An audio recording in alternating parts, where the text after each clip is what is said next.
Right, we're coming towards the end of the second section of the gospel story before we hit the third part and the final part. There's a lot going on here and it all starts to really get heavy. Mark chapter 6 verses 17 to 29. For Herod himself had given orders to have John the Baptist arrested, and he had him bound and put in prison. He did this because of Herodias, his brother Philip's wife, whom he had married. For John had been saying to Herod, "It's not lawful for you to have your brother's wife." So Herodias nursed a grudge against John and wanted to kill him, but she wasn't able to, because Herod feared John and protected him, knowing him to be a righteous and holy man. When Herod listened to John talking, he was greatly puzzled.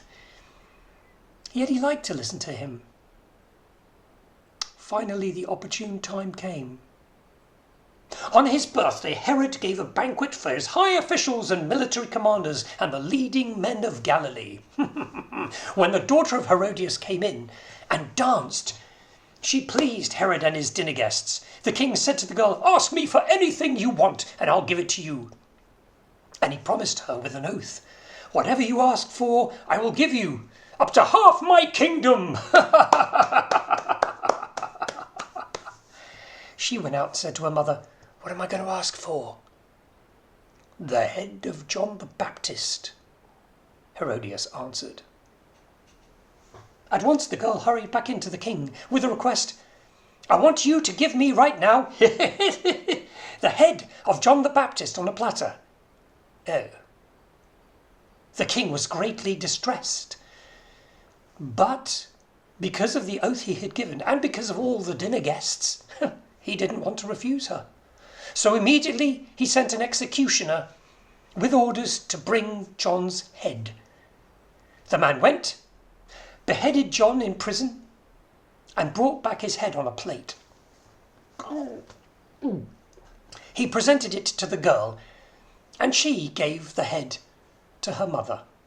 Lovely. On hearing of this, John's disciples came and took his body and laid it in a tomb. This is a tough passage. Remember, Jesus and John the Baptist, and later the disciples and other Christians throughout the ages, have realized that we believers have one foot in earth and one foot in heaven. Whoever kills us only makes us stronger, as we take the pathway to God himself. Jesus said, "Don't fear people who can kill you, because they can't kill your eternal spirit." I notice that a lot of people in this day and age are working to try to create an immortal life. Still, either through cryogenics, freezing their bodies so that they can be wakened in some future time, or trapping their conscious self somehow forever in the cloud or wherever. It's just crazy. And people have been trying it for centuries. Of course, it can never work. We all have to die. People have been trying to cheat death for thousands of years with potions and technology, alchemists here and special quacks there trying to create potions that can keep people alive. The elixir of life. It's crazy. John the Baptist knew his time had come. Remember, he'd sent his disciples to say to Jesus, "Are you the one I'm looking for, or should I wait for someone else to come?" Jesus said, "No, I'm here. The blind are being healed, the lame are walking, the dead are being raised."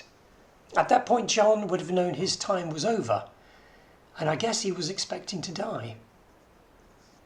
Herod was spineless. He didn't actually want to kill John, as we've heard in the passage, but decided it was better to save face than keep John alive. He was probably drunk on some kind of drugs or something, or both. You see, he would have had a huge hangover headache in the morning. John, on the other hand, wouldn't have had a headache, because he would have been sent straight to his Father in heaven.